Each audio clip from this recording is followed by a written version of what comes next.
అలిపిరిలో కూడా ఘటన చంద్రబాబు నాయుడు అటాక్ అయినప్పుడు కూడా మీరు అవును, దాంట్లో యాక్చువల్గా మా ఫోరెన్సిక్ ల్యాబొరేటరీ రీజనల్ ఆఫీస్నే ఇనాగ్రేట్ చేయడానికి వచ్చి కొండపైకి వెళ్తున్నారు ఆయన. కాబట్టి వీఆర్ ఆల్ ప్రజెంట్. మా టీం అంతా ఉంది అక్కడ, నేను లేను, నేను హైదరాబాద్లో ఉన్నాను. సో మా టీం ఏం చేశారంటే వెనకాల ఫాలో అవుతున్నారు. బ్లాస్ట్ అయింది. బ్లాస్ట్ అయిన వెంటనే మళ్ళీ అగైన్ నాకు ఇక్కడ నేనున్నాను కాబట్టి ఇంటిమేట్ చేశారు. అప్పట్లో ఫ్లైట్ ఉండేది తిరుపతికి, తెల్లవారుజామున ఫ్లైట్లో వెళ్ళిపోయాను అక్కడికి. మీన్వైల్ 9 బాంబులు పేలిపోయి ఉన్నాయి, 17 పెట్టాడు వాళ్ళు. క్లైమర్ మ్యాన్ అనుకుంటారు. Claymore man. దాంట్లో ఇంతింతలో డంబెల్ బాల్స్ కూడా పెట్టారు బాగా అటాక్ కావడానికి. అది నేను తర్వాత యానిమేషన్ చేసి 3వ రోజుకే మళ్ళీ అప్పుడు చంద్రబాబు నాయుడు గారికి చూపించడం జరిగింది. ఎలా జరిగింది, ఎలా పెట్టి ఉంటారు అంటే క్రైమ్ సీన్ ప్రాసెస్ చేసి 17 కనెక్ట్ చేసి ఒక్క ఫ్లాష్ లైట్ తోటి బ్లాస్ట్ చేశారు. దాంట్లో కూడా ఆ ఫ్లాష్ కెమెరా కనెక్ట్ చేయటము, వాడిన పదార్థాలు, ఆ National flash camera particular model వాడటము, అదే వైరు అదే కెమెరా అంతకుముందు ఎలిమినేటి మాధవరెడ్డిని అటాక్ చేసిన దాంట్లో వాడటం, ఇవన్నీ చూసి కంపేర్ చేసి డంబెల్ బాల్స్ ఏమో ఏటూరు నాగారంను పోలీస్ స్టేషన్ బ్లాస్ట్ చేసినప్పుడు వాడారు డంబెల్స్. అవన్నీ కనెక్ట్ చేసి ఇది అప్పుడున్న ఎక్స్ట్రీమిస్ట్ గ్రూప్కి సంబంధించింది అని చెప్పడం జరిగింది. అదర్వైజ్ అది తిరుపతి కాబట్టి, తిరుమల కొండ కాబట్టి ఫండమెంటల్ గ్రూప్ ఏదైనా అటాక్ చేసి ఉండొచ్చేమో అనే ఒక మెసేజ్ కూడా వచ్చింది ఆ రోజుల్లో. బట్ ఇవన్నీ కంపేర్ చేసి చెప్పడం జరిగింది. దీంట్లో ఒక లక్కీగా ఏంటంటే అది క్రైమ్ సీన్ను ప్రొటెక్ట్ చేసి ఉన్నారు, ఎవరు ఆపరేట్ చేయలేదు. కానీ ఎప్పుడైతే నేను వెళ్ళానో చాలామంది పోలీసులు లోపలికి వచ్చి వెతుకుతున్నారు, అందరూ సపోర్ట్ చేయడానికి. వైర్ను ఎక్కడైతే ఒకచోట ఫ్లాష్ కెమెరా దొరికింది, కెమెరా ఫ్లాష్ దొరికింది. ఇప్పుడు అది లోపల బ్యాటరీస్ ఉన్నాయి, స్విచ్ ఆన్లో ఉంది.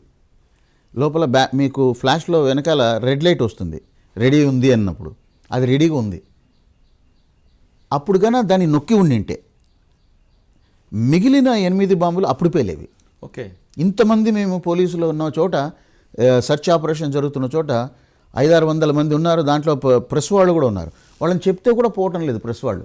న్యాచురల్గా మీకున్న యాంగ్జైటీ మీకు ఉంటుంది, మీరు పోరు. మాకేమో రిస్క్, మీ ఫ్లాషులు నొక్కితే ఫ్లాషుల వలన పేలుతాయేమో కూడా మనకు తెలియదు. మీరేమో కెమెరా పెట్టి రెడీ అయిపోతారు. దాంతో పెద్ద గొడవే, ధర్నా కూడా అయింది ఆ రోజు. మేము ప్రెస్ వాళ్ళు అందరూ మమ్మల్ని లోపలికి రానివ్వరా అని. మళ్ళీ నేను వెళ్ళి వాళ్ళకి చెప్పి, బాబు ఇటువంటి ఫ్లాష్ వేస్తే పేలిపోతుంది కాబట్టి మేము రానిట్లేదంటే అప్పుడు నమ్మి మీరు చెప్పారు కాబట్టి వెళ్ళిపోతున్నాం సార్ అని చెప్పారు. అది నెక్స్ట్ డే ప్రెస్లో ఆర్టికల్ కూడా వచ్చింది, రామ్మోహన్ సంజాయించి పంపించాడని. ఇప్పుడు ఈ ఫ్లాష్ను ఒక వ్యక్తి ఏం చేశాడంటే తీసుకున్నాడు ఫ్లాష్ లైట్ని. అతనికి దొరికింది ఎతకడంలో. అతను సార్ ఫ్లాష్ అంటున్నాడు, నేను పక్కన ఒక 5-6 అడుగుల దూరంలో ఉన్నాను. ఆ గుబురులోంచి తీశాడు.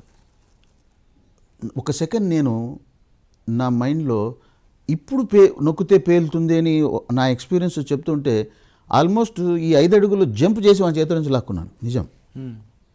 ఎందుకంటే అప్పుడు ఆయన పొరపాటున ఏది నొక్కినా స్విచ్ అది అందరూ పేలిపోతారు. సో లక్కీగా అది తీసుకోవటం, దాన్ని ఇమ్మీడియట్గా డిస్కనెక్ట్ చేయటం, ఆ వైర్ ద్వారా వెతికితే ఇంకా 8, ఆ 8 కూడా ఎంత, ఒక్కొక్క దాంట్లో 32 కిలోల కెమికల్ ఉన్న 8 ల్యాండ్ మైన్స్, క్లైమోర్ మైన్స్ ఇంకా ఉన్నాయి. ఆ రోజు ఆ అబ్బాయి నొక్కి ఉని ఉంటే.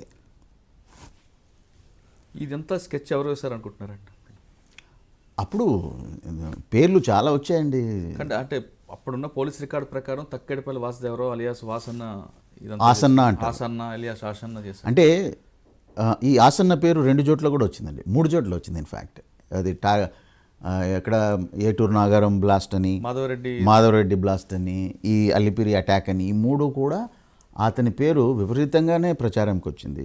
అది ఉండొచ్చేమో, ఇన్వెస్టిగేషన్ గురించి నేను మాట్లాడకూడదు కానీ బట్ అతని పేరు ఉండింది. పైగా బాంబర్స్ సిగ్నేచర్, అతనికి సంబంధించిన బాంబర్ సిగ్నేచర్ ఎలాంటిది అంటే ఒక ప్లాస్టిక్ స్లీవ్ వాడతాడు, డంబెల్స్ వాడతాడు, ఫ్లాష్ నేషనల్ 318 360 ఉంది నంబర్ వాడతాడు. ఇవన్నీ కూడా ఒక పెక్యూలియర్గా ఒకే టైప్ ఆఫ్ పీపుల్ వాడతాడు. అది ఎవరు వాడినది ఆసన్న సిగ్నేచర్, ఆ సిగ్నేచర్ లాగా వస్తుంటుంది అన్నమాట. ఈ సిగ్నేచర్స్ ఇవన్నీ కూడా ఎవిడెన్స్ కోసం కాదు ఇచ్చేది మేము, ఇన్వెస్టిగేటింగ్ ఆఫీసర్స్కు క్లూ కోసం ఇస్తాం. అది నిజమవుతే ఇన్వెస్టిగేషన్ ఈజీ అవుతుంది, నిజం కాకపోతే వాళ్ళు ఇంకోటి వెతుక్కుంటారు.